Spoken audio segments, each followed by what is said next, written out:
नमस्कार, किस्से कहानियां में आपका स्वागत है। दोस्तों, आज मैं आपके लिए लेकर आई हूँ मुंशी प्रेमचंद का उपन्यास रंगभूमि।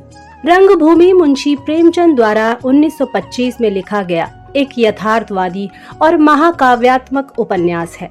इसका मुख्य उद्देश्य औपनिवेशिक भारत के किसानों के संघर्ष, औद्योगिक पूंजीवाद और हाशिए पर पड़े लोगों की दुर्दशा को उजागर करना है। कहानी का केंद्रीय विषय एक अंधे भिखारी सूरदास का अपनी जमीन बचाने के लिए पूंजीपतियों से किया गया संघर्ष है। तो चलिए सुनते हैं उपन्यास रंगभूमि का अध्याय 1। शहर अमीरों के रहने और क्रय विक्रय का स्थान है। उसके बाहर की भूमि उनके मनोरंजन और विनोद की जगह है। उनके मध्य भाग में उनके लड़कों की पाठशालाएं और उनके मुकदमेबाजी के अखाड़े होते हैं, जहां न्याय के बहाने गरीबों का गला घोटा जाता है। शहर के आसपास गरीबों की बस्तियां होती हैं। बनारस में पांडेपुर ऐसी ही बस्ती है। वहां ना शहरी दीपकों की ज्योति पहुंचती है, ना शहरी छिड़काव के छींटे, ना शहरी जल खेतों का प्रवाह। सड़क के किनारे छोटे छोटे बनियों और हलवाइयों की दुकानें हैं और उनके पीछे कई इक्के वाले गाड़ीवान, ग्वाले और मजदूर रहते हैं। 2-4 घर बिगड़े सफेद पोशों के भी हैं, जिन्हें उनकी हीनावस्था ने शहर से निर्वासित कर दिया है। इन्हीं में एक गरीब अंधा चमार रहता है, जिसे लोग सूरदास कहते हैं। भारतवर्ष में अंधे आदमियों के लिए न नाम की जरूरत होती है न काम की। सूरदास उनका बना बनाया नाम है और भीख मांगना बना बनाया काम है। उनके गुण और स्वभाव भी जगत प्रसिद्ध है।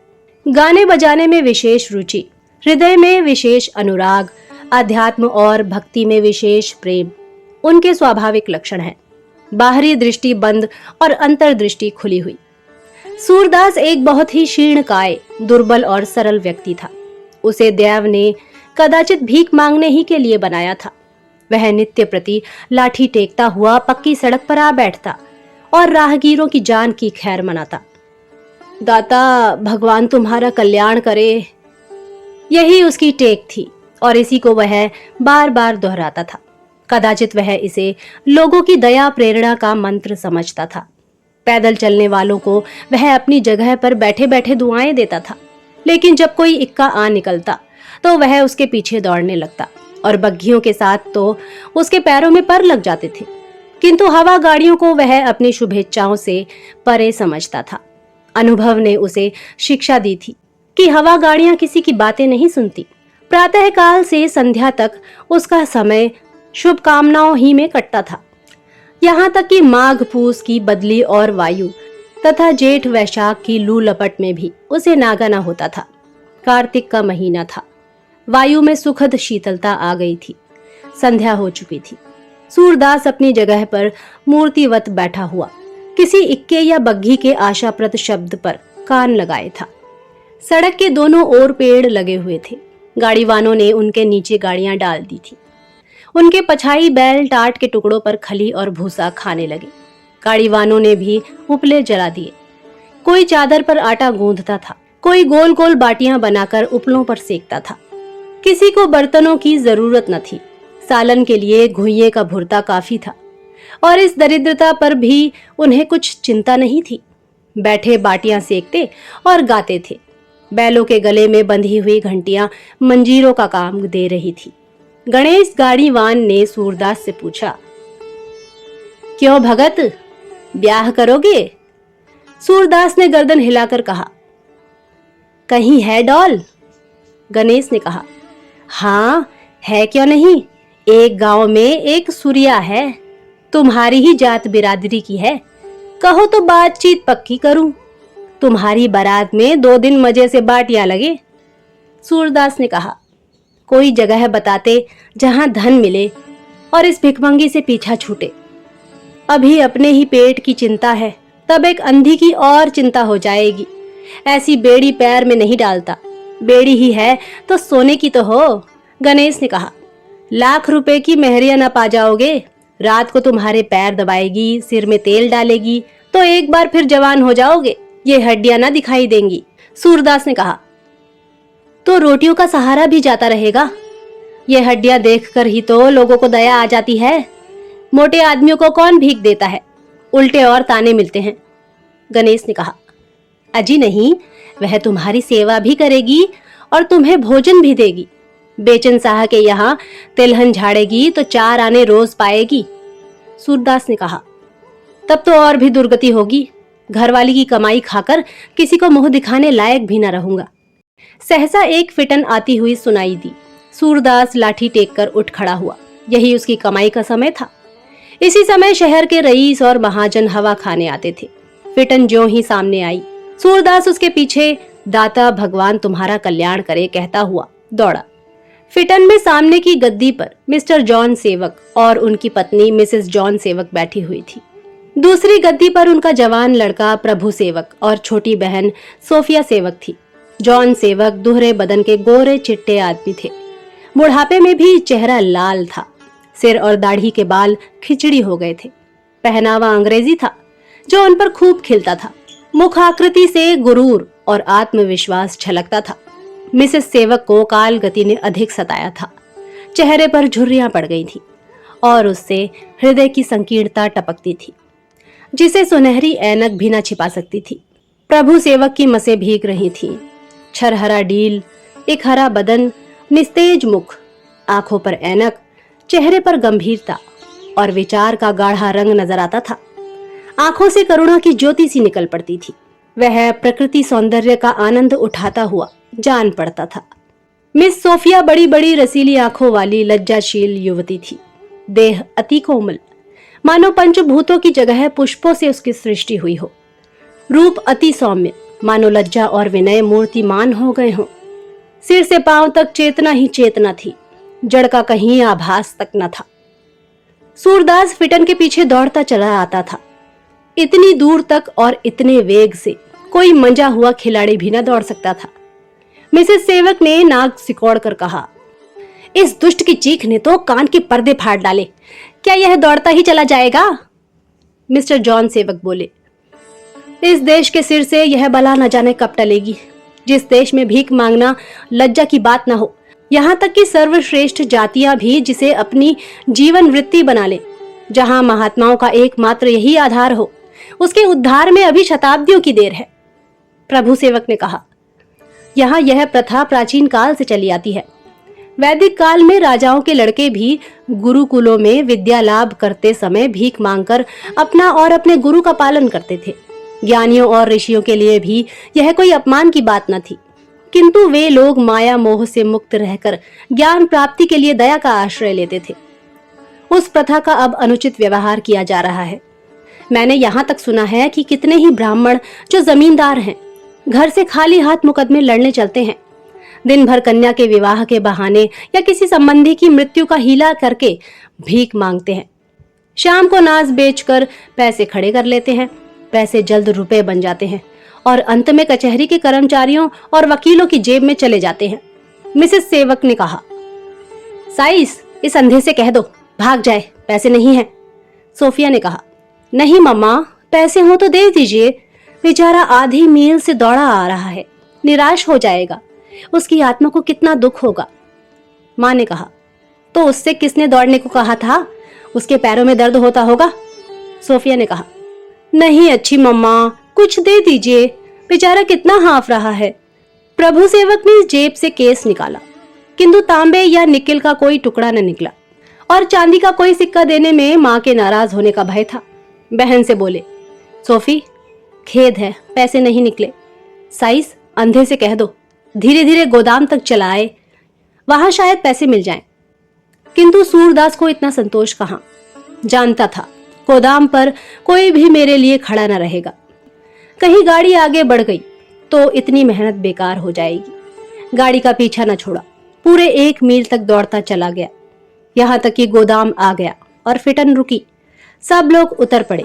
सूरदास भी एक किनारे खड़ा हो गया, जैसे वृक्षों के बीच में ठूंठ खड़ा हो। हांफते हांफते बेदम हो रहा था। मिस्टर जॉन सेवक ने यहाँ चमड़े की आढ़त खोल रखी थी। ताहिर अली नाम का एक व्यक्ति उसका गुमाश्ता था, बरामदे में बैठा हुआ था। साहब को देखते ही उसने उठकर सलाम किया। जॉन सेवक ने पूछा, कहिए खान साहब, चमड़े की आमदनी कैसी है? ताहिर ने कहा, हुजूर अभी जैसी होनी चाहिए वैसी तो नहीं है, मगर उम्मीद है कि आगे अच्छी होगी। जॉन सेवक ने कहा, कुछ दौड़ धूप कीजिए, एक जगह बैठे रहने से काम न चलेगा। आसपास के देहातों में चक्कर लगाया कीजिए। मेरा इरादा है कि म्यूनिसिपैलिटी के चेयरमैन साहब से मिलकर यहाँ एक शराब और ताड़ी की दुकान खुलवा दूं। तब आसपास के चमार यहाँ रोज आएंगे और आपको उनसे मेल जोल करने का मौका मिलेगा। आजकल इन छोटी छोटी चालों के बगैर काम नहीं चलता। मुझी को देखिए, ऐसा शायद ही कोई दिन जाता होगा जिस दिन शहर के 2-4 धनी मानी पुरुषों से मेरी मुलाकात ना होती हो। 10,000 की भी एक पॉलिसी मिल गई तो कई दिनों की दौड़ धूप ठिकाने लग जाती है। ताहिर ने कहा, हुजूर मुझे खुद फिक्र है, क्या जानता नहीं हूँ कि मालिक को 4 पैसे का नफा ना होगा तो वह यह काम करेगा ही क्यों। मगर हुजूर ने मेरी जो तनख्वाह मुकर्रर की है उसमें गुजारा नहीं होता। 20 रुपए का तो गल्ला भी काफी नहीं होता और सब जरूरतें अलग। अभी आपसे कुछ कहने की हिम्मत तो नहीं पड़ती, मगर आपसे ना कहूं तो किससे कहूं। जॉन सेवक ने कहा, कुछ दिन काम कीजिए, तरक्की होगी ना। कहाँ है आपका हिसाब किताब, लाइए देखूं। यह कहते हुए जॉन सेवक बरामदे में एक टूटे हुए मोढ़े पर बैठ गए। मिसेस सेवक कुर्सी पर बैठी। ताहिर अली ने हिसाब की बही सामने लाकर रख दी। साहब उसकी जांच करने लगे। 2-4 पन्ने उलट पलट कर देखने के बाद नाक सिकोड़ कर बोले, अभी आपको हिसाब किताब लिखने का सलीका नहीं है, उस पर आप कहते हैं तरक्की कर दीजिए। हिसाब बिल्कुल आईना होना चाहिए। यहाँ तो कुछ पता नहीं चलता कि आपने कितना माल खरीदा और कितना माल रवाना किया। खरीदार को प्रति खाता 1 आना दस्तूरी मिलती है, वह कहीं दर्ज ही नहीं है। ताहिर ने कहा, क्या उसे भी दर्ज कर दूं? जॉन सेवक ने कहा, क्यों, वह मेरी आमदनी नहीं है?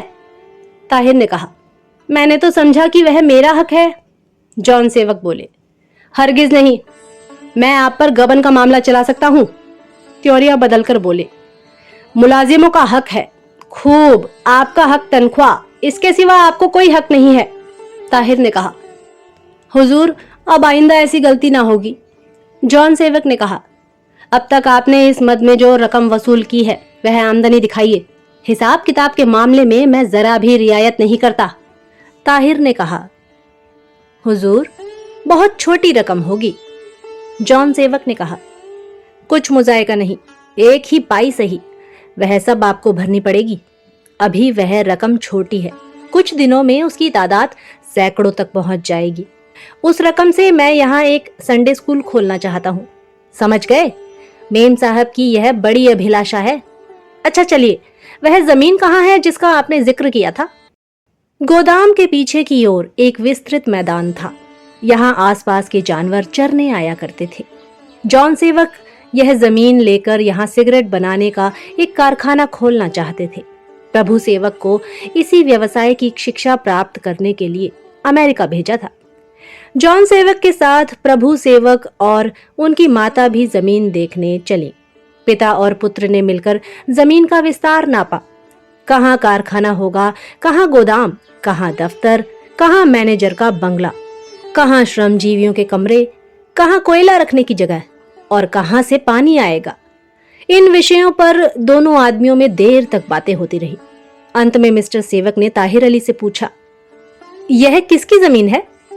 ताहिर ने कहा, हुजूर यह तो ठीक नहीं मालूम, अभी चलकर यहाँ किसी से पूछ लूंगा, शायद नायक राम पंडा की हो। साहब ने कहा, आप उससे यह जमीन कितने में दिला सकते हैं? ताहिर ने कहा, मुझे तो इसमें भी शक है कि वह इसे बेचेगा भी। जॉन सेवक ने कहा, अजीब, बेचेगा उसका बाप, उसकी क्या हस्ती है। रुपए के 17 आने दीजिए और आसमान के तारे मंगवा लीजिए। आप उसे मेरे पास भेज दीजिए, मैं उससे बातें कर लूंगा। प्रभु सेवक ने कहा, मुझे तो भय है कि यहाँ कच्चा माल मिलने में कठिनाई होगी। इधर लोग तंबाकू की खेती कम करते हैं। जॉन सेवक ने कहा, कच्चा माल पैदा करना तुम्हारा काम होगा। किसान को ऊख या जौ गेहूं से कोई प्रेम नहीं होता। वह जिस जिन्स के पैदा करने में अपना लाभ देखेगा वही पैदा करेगा, इसकी कोई चिंता नहीं है। खान साहब, आप उस पंडे को मेरे पास कल जरूर भेज दीजिएगा। ताहिर ने कहा, बहुत खूब, उसे कहूंगा। जॉन सेवक ने कहा, कहूंगा नहीं, उसे भेज दीजिएगा। अगर आपसे इतना भी ना हो सका तो मैं समझूंगा आपको सौदा पटाने का जरा भी ज्ञान नहीं है। मिसेस सेवक ने अंग्रेजी में कहा, तुम्हें इस जगह पर कोई अनुभवी आदमी रखना चाहिए था। जॉन सेवक ने अंग्रेजी में कहा, नहीं, मैं अनुभवी आदमियों से डरता हूं। वे अपने अनुभव से अपना फायदा सोचते हैं, तुम्हें फायदा नहीं पहुंचाते। मैं ऐसे आदमियों से कोसों दूर रहता हूं। ये बातें करते हुए तीनों आदमी फिटन के पास गए। पीछे पीछे ताहिर अली भी थे। यहाँ सोफिया खड़ी सूरदास से बातें कर रही थी। प्रभु सेवक को देखते ही बोली, प्रभु, यह अंधा तो कोई ज्ञानी पुरुष जान पड़ता है, पूरा फिलॉसफर है। मिसेस सेवक ने कहा, तू जहां जाती है वहीं तुझे कोई न कोई ज्ञानी आदमी मिल जाता है। क्यों रे अंधे, तू भीख क्यों मांगता है? कोई काम क्यों नहीं करता? सोफिया अंग्रेजी में बोली, मामा, यह अंधा निरा गवार नहीं है। सूरदास को सोफिया से सम्मान पाने के बाद ये अपमानपूर्ण शब्द बहुत बुरे मालूम हुए। अपना आदर करने वाले के सामने अपना अपमान कई गुना असह्य हो जाता है। सिर उठाकर बोला, भगवान ने जन्म दिया है, भगवान की चाकरी करता हूं, किसी दूसरे की ताबेदारी नहीं हो सकती। मिसेस सेवक ने कहा, तेरे भगवान ने तुझे अंधा क्यों बना दिया? इसलिए कि तू भीख मांगता फिरे? तेरा भगवान बड़ा अन्यायी है। सोफिया अंग्रेजी में बोली, मम्मा, आप इसका अनादर क्यों कर रही हैं? मुझे शर्म आती है। सूरदास ने कहा, भगवान अन्यायी नहीं है, मेरे पूर्व जन्म की कमाई ही ऐसी थी। जैसे कर्म किए हैं वैसे फल भोग रहा हूं। यह सब भगवान की लीला है। वह बड़ा खिलाड़ी है, घरौंदे बनाता बिगाड़ता रहता है। उसे किसी से बैर नहीं। वह क्यों किसी पर अन्याय करने लगा? सोफिया ने कहा, मैं अगर अंधी होती तो खुदा को कभी माफ न करती। सूरदास ने कहा, मिस साहब, अपने पाप सबको आप भोगने पड़ते हैं, भगवान का इसमें कोई दोष नहीं। सोफिया ने कहा, मामा, यह रहस्य मेरी समझ में नहीं आता। अगर प्रभु यीशु ने अपने रुधिर से हमारे पापों का प्रायश्चित कर दिया तो फिर ईसाई समान दशा में क्यों नहीं है? अन्य मतावलंबियों की भांति हमारी जाति में अमीर गरीब, अच्छे बुरे, लंगड़े लूले सभी तरह के लोग मौजूद हैं। इसका क्या कारण है? मिसेस सेवक ने अभी कोई उत्तर न दिया था कि सूरदास बोल उठा, मिस साहब, अपने पापों का प्रायश्चित हमें आप करना पड़ता है। अगर आज मालूम हो जाए कि किसी ने हमारे पापों का भार अपने सिर ले लिया तो संसार में अंधेर मच जाए। मिसेस सेवक ने कहा, सोफी, बड़े अफसोस की बात है कि इतनी मोटी सी बात तेरी समझ में नहीं आती। हालांकि रेवरेंड पिम ने स्वयं कई बार तेरी शंका का समाधान किया है। प्रभु सेवक सूरदास से बोले, तुम्हारे विचार में हम लोगों को वैरागी हो जाना चाहिए, क्यों? सूरदास ने कहा, हाँ, जब तक हम वैरागी ना होंगे दुख से नहीं बच सकेंगे। जॉन सेवक बोले, शरीर में भभूत मलकर भीख मांगना स्वयं सबसे बड़ा दुख है। यह हमें दुखों से क्यों कर मुक्त कर सकता है? सूरदास ने कहा, साहब, वैरागी होने के लिए भभूत लगाने और भीख मांगने की जरूरत नहीं। हमारे महात्माओं ने तो भभूत लगाने और जटा बढ़ाने को पाखंड बताया है। वैराग तो मन से होता है। संसार में रहें पर संसार का होकर न रहे, इसी को वैराग कहते हैं। मिसेस सेवक बोली, हिंदुओं ने ये बातें यूनान के जैवपबे से सीखी है, किंतु यह नहीं समझते कि इनका व्यवहार में लाना कितना कठिन है। यह हो ही नहीं सकता कि आदमी पर दुख सुख का असर ना पड़े। इसी अंधे को अगर इस वक्त पैसे ना मिले तो दिल में हजारों गालियां देगा। जॉन सेवक ने कहा, हाँ, इसे कुछ मत दो, देखो क्या कहता है। अगर जरा भी भुनभुनाया तो हंटर से बातें करूंगा, सारा वैराग भूल जाएगा। मांगता है भीख, धोले धोले के लिए मीलों कुत्तों की तरह दौड़ता है। उस पर दावा यह है कि वैरागी हूं। कोचवान से बोले, गाड़ी फेरो, क्लब होते हुए बंगले चलो। सोफिया ने कहा, मामा, कुछ तो जरूर दे दो, बेचारा आशा लगाकर इतनी दूर दौड़ा आया था। प्रभु सेवक ने कहा, ओहो, मुझे तो पैसे भुनाने की याद ही ना रही। जॉन सेवक बोले, हरगिज नहीं, कुछ मत दो, मैं इसे वैराग का सबक देना चाहता हूं। गाड़ी चली। सूरदास निराशा की मूर्ति बना हुआ अंधी आंखों से गाड़ी की तरफ ताकता रहा, मानो उसे अब भी विश्वास न होता था कि कोई इतना निर्दयी हो सकता है। वह उपचेतना की दशा में कई कदम गाड़ी के पीछे पीछे चला। सहसा सोफिया ने कहा, सूरदास, खेद है, मेरे पास इस समय पैसे नहीं हैं। फिर कभी आऊंगी तो तुम्हें इतना निराश ना होना पड़ेगा। अंधे सूक्ष्मदर्शी होते हैं।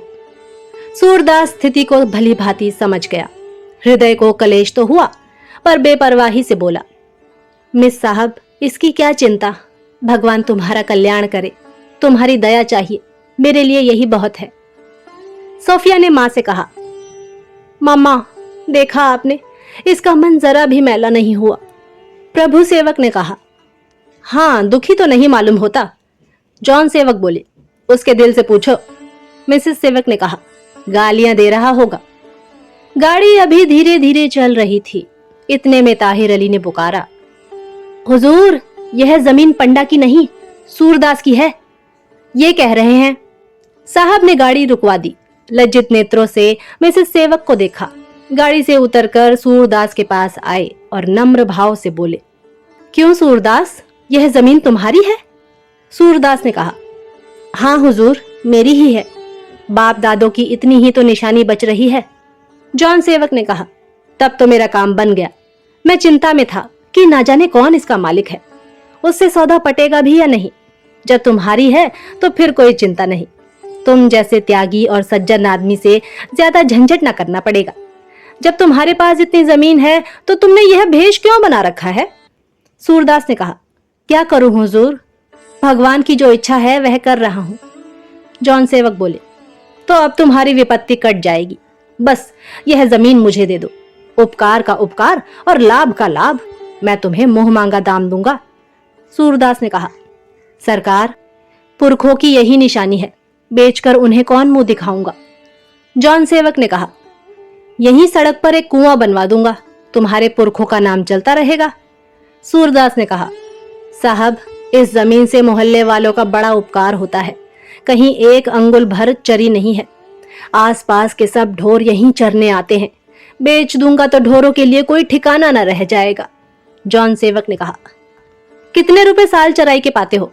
सूरदास ने कहा, कुछ नहीं, मुझे भगवान खाने भर को यूं ही दे देते हैं, तो किसी से चराई क्यों लूं? किसी का और कुछ उपकार नहीं कर सकता तो इतना ही सही। जॉन सेवक ने आश्चर्य से कहा, तुमने इतनी जमीन यूं ही चराई के लिए छोड़ रखी है?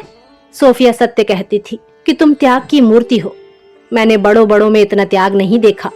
तुम धन्य हो, लेकिन जब पशुओं पर इतनी दया करते हो तो मनुष्यों को कैसे निराश करोगे? मैं यह जमीन लिए बिना तुम्हारा गला न छोड़ूंगा।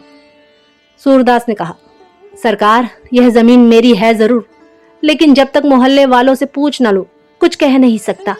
आप इसे लेकर क्या करेंगे? जॉन सेवक ने कहा, यहाँ एक कारखाना खोलूंगा, जिससे देश और जाति की उन्नति होगी, गरीबों का उपकार होगा, हजारों आदमियों की रोटियां चलेंगी। इसका यश भी तुम ही को होगा। सूरदास ने कहा, हुजूर, मोहल्ले वालों से पूछे बिना मैं कुछ नहीं कह सकता। जॉन सेवक बोले, अच्छी बात है, पूछ लो, मैं फिर तुमसे मिलूंगा। इतना समझ रखो कि मेरे साथ सौदा करने में तुम्हें घाटा ना होगा। तुम जिस तरह खुश होगे उसी तरह खुश रखूंगा। जेब से 5 रुपए निकाल कर बोले, यह लो, मैंने तुम्हें मामूली भिखारी समझ लिया था, उस अपमान को क्षमा करो। सूरदास ने कहा, हुजूर, मैं रुपए लेकर क्या करूंगा? धर्म के नाते 2-4 पैसे दे दीजिए तो आपका कल्याण मनाऊंगा, और किसी नाते से मैं रुपए ना लूंगा। जॉन सेवक ने कहा, तुम्हें 2-4 पैसे क्या दूं? इसे ले लो, धर्मार्थ ही समझो। सूरदास ने कहा, नहीं साहब, धर्म में आपका स्वार्थ मिल गया है, अब यह धर्म नहीं रहा। जॉन सेवक ने बहुत आग्रह किया, किंतु सूरदास ने रुपए नहीं लिए। तब वह हार कर गाड़ी पर जा बैठे। मिसेस सेवक ने पूछा, क्या बातें हुई? जॉन सेवक बोले, है तो भिखारी, पर बड़ा घमंडी है। 5 रुपए देता था, ना लिए। मिसेस सेवक ने कहा, है कुछ आशा? जॉन सेवक बोले, जितना आसान समझता था उतना आसान नहीं है। गाड़ी तेज हो गई। आप सुन रहे थे मुंशी प्रेमचंद द्वारा लिखे उपन्यास रंगभूमि का अध्याय 1। जल्द ही दूसरे अध्याय के साथ प्रस्तुत होंगे। तब तक के लिए नमस्कार।